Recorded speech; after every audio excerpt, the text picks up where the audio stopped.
My husband touched the box and whispered, "Don't move." I laughed until I looked where he was staring. I backed away. 30 minutes later, police were outside. My name is Riley Knox. And if your heart can take it, keep watching.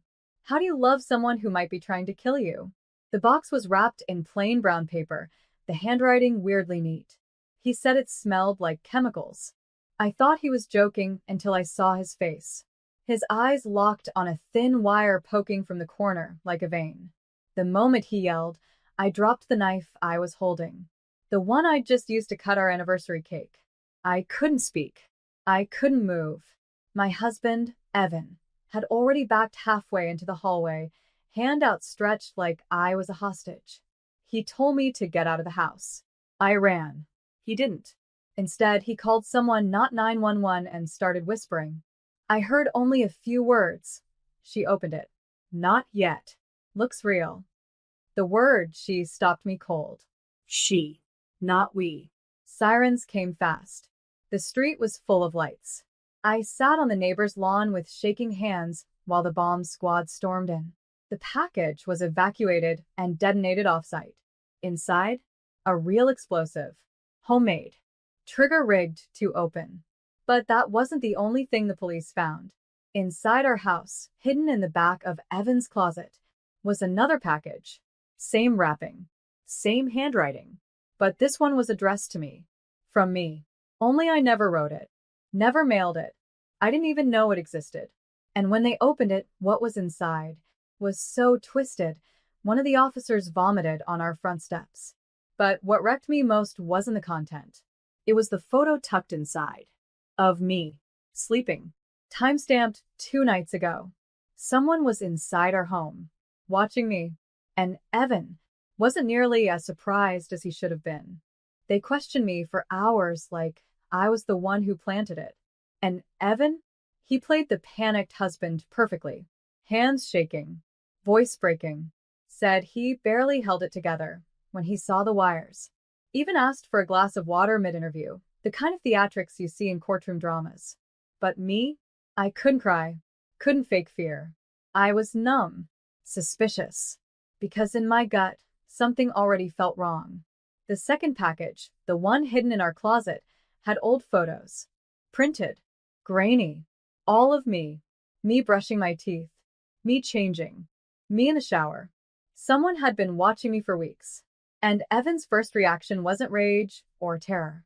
It was recognition. They found the photo memory cards tucked in a shoebox behind his boots. His explanation? Oh, God, those aren't mine. I swear, maybe someone planted them to frame me. Classic. But he didn't even ask me if I was okay. He didn't touch me once that night. Didn't hold me. Didn't say, "You're safe now." He just kept asking, "Did you tell them anything weird? Did you mention the inheritance? Did they take my laptop?" That last one sent a jolt through me because I never said anything about his laptop. And suddenly, I remembered a moment 2 weeks earlier. He told me not to go in his office because he was working on a surprise for our anniversary. He even locked the door. Now I wondered if the surprise was a bomb, or maybe something worse. That night, I didn't sleep. I lay in bed beside a man who was either a target or a predator. At 2:03 a.m., while he snored beside me, I tiptoed to his office. The door was still locked, but I knew where he kept the spare key, taped under the fire extinguisher. Inside, the room smelled like cold sweat and printer ink. On his desk, 2 things that made my blood stop moving. A printed blueprint of our living room, marked with optimal placement, and a receipt for $14,200 in cash, handed to someone named Jace Morgan. I didn't know who Jace was, but I was about to find out. By morning, Evan had already called out of work, said we needed time to process. I told him I had a headache. Truth was, I was processing all right, processing the blueprint of my own death. The name on the receipt haunted me. Jace Morgan.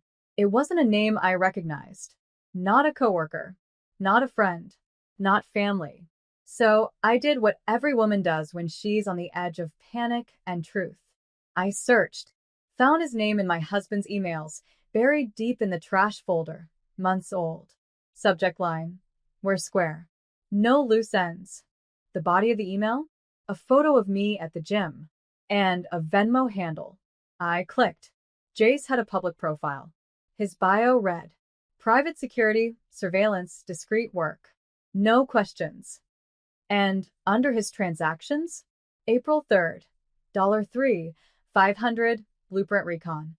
May 16th, $2,000, install. June 28th, $8, 700, final payment collision. The last one? The emoji wasn't a mistake. I felt the scream rise in my throat, but swallowed it like glass. I screenshotted everything. Every message, every transaction, every photo. Evan was planning something. Maybe still is. I needed help. Someone outside of all this. So I drove to the only person I knew would listen. Callie, my best friend since freshman year of college. She's the type who can spot a lie in a hurricane. She opened the door in her pajamas, took one look at me, and said, "Tell me everything." I did. Start to finish. Callie went quiet. Then she said something that twisted everything sideways. "Riley, I know that name. Jace Morgan dated my cousin and nearly beat her to death." I swear the floor shifted beneath me. She pulled out her phone, searched her cousin's messages. There he was. Same man, same name, same emoji. Collision. But here's what broke me most. Callie swiped again, scrolling through old screenshots her cousin had sent her, and stopped. She turned the screen toward me. My husband, Evan, sitting beside Jace at a bar, laughing, arms around two women. The photo was from 2019, for years before I ever met him. He knew Jace long before any of this started. He knew exactly what he was doing when that package arrived. And now, so did I. I didn't drive home. I couldn't. Not after seeing that photo. Not after realizing the man I married, the man I shared a bed, a name, and a future with, had been orchestrating my slow, silent erasure. I sat in Callie's guest room with the lights off, knees pulled to my chest, scrolling through every memory with him like they were evidence in a trial. And the verdict? Guilty. The locked office. The late-night work trips. The password changes on our shared accounts. The time I got sick and he insisted on making my tea.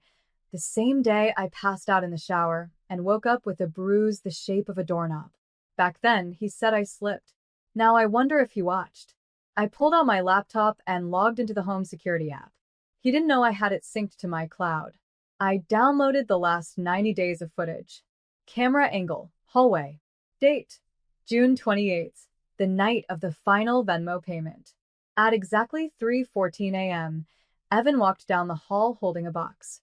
Not a gift. Not a surprise. A device. Wires. Tape. Small and lethal. He opened the closet, placed it on the top shelf, paused, then looked straight into the camera. He knew.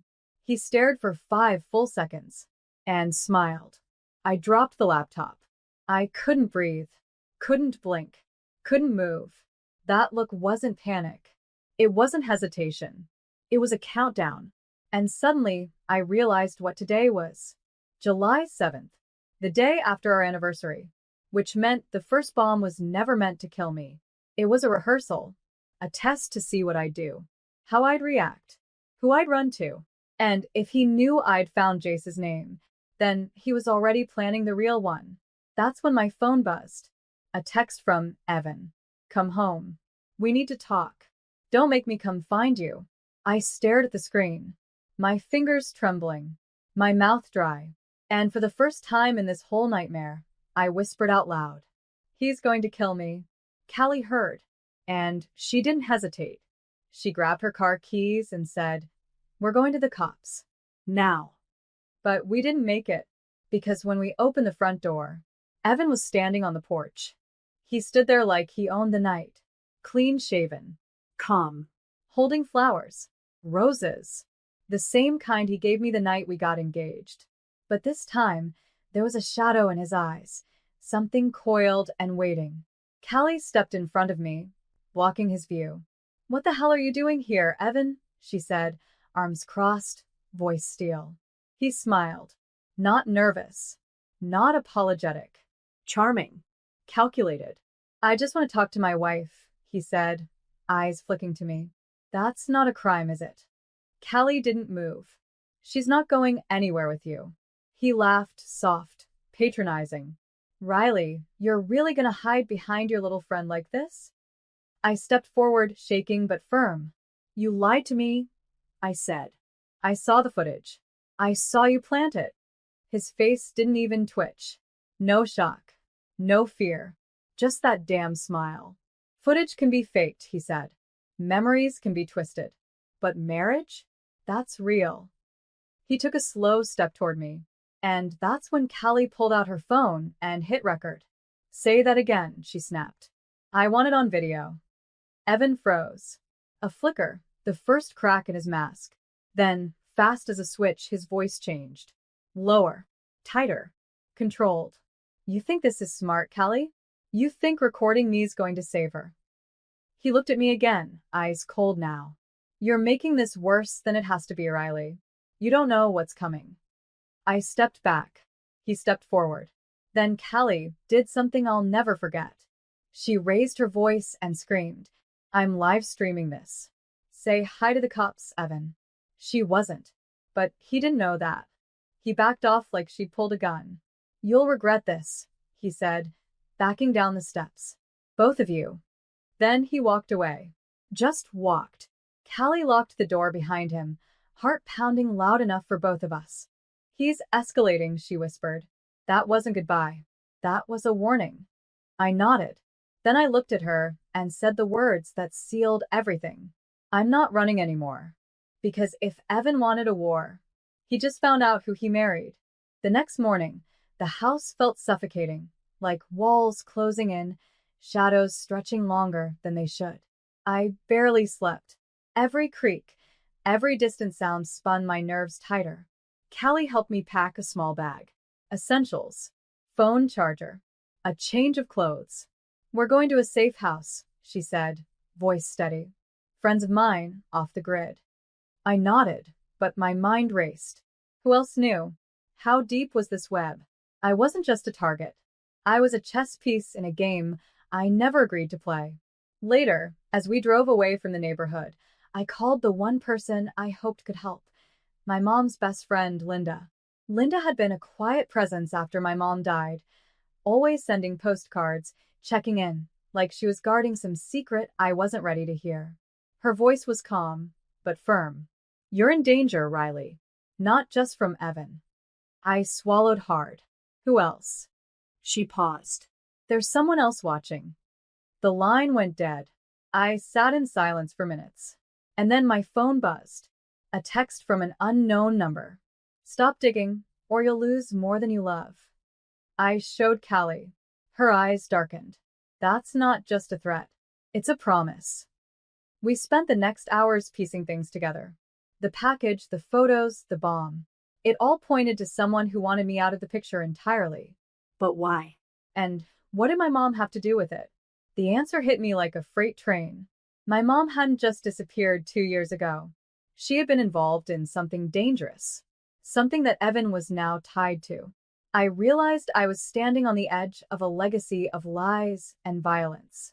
Callie looked at me and said, This isn't just about survival anymore. It's about uncovering the truth. I clenched my fists.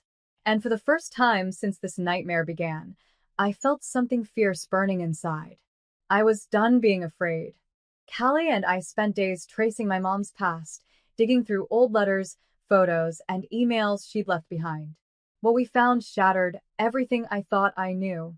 Mom wasn't just some quiet, loving woman. She'd been a whistleblower, exposing a massive underground cartel, the kind that used people like me as pawns.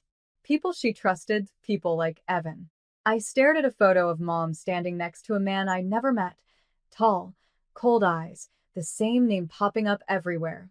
Jace Morgan. It was his game all along. The bombs. The photos. The threats. Jace wasn't just some hired gun. He was the kingpin behind everything, the invisible thread pulling at our lives. And Evan? He wasn't a victim or a hero. He was Jace's pawn. That night, after Callie left, I sat alone in the dark and let the silence swallow me. I thought about the woman I was before all this, trusting, hopeful, blindly in love. Now, I was a storm. I wasn't just fighting for my life.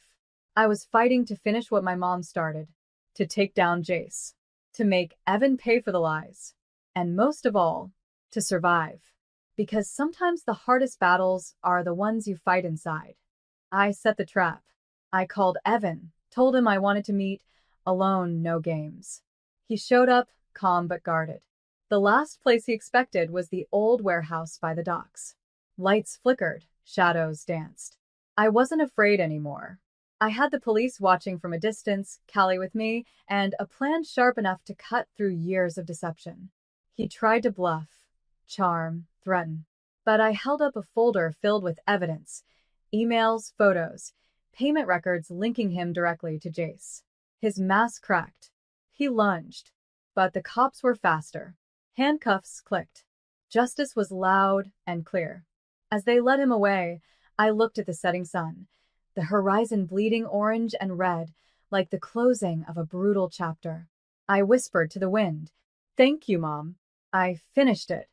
I wasn't just a victim. I was a warrior. And this story,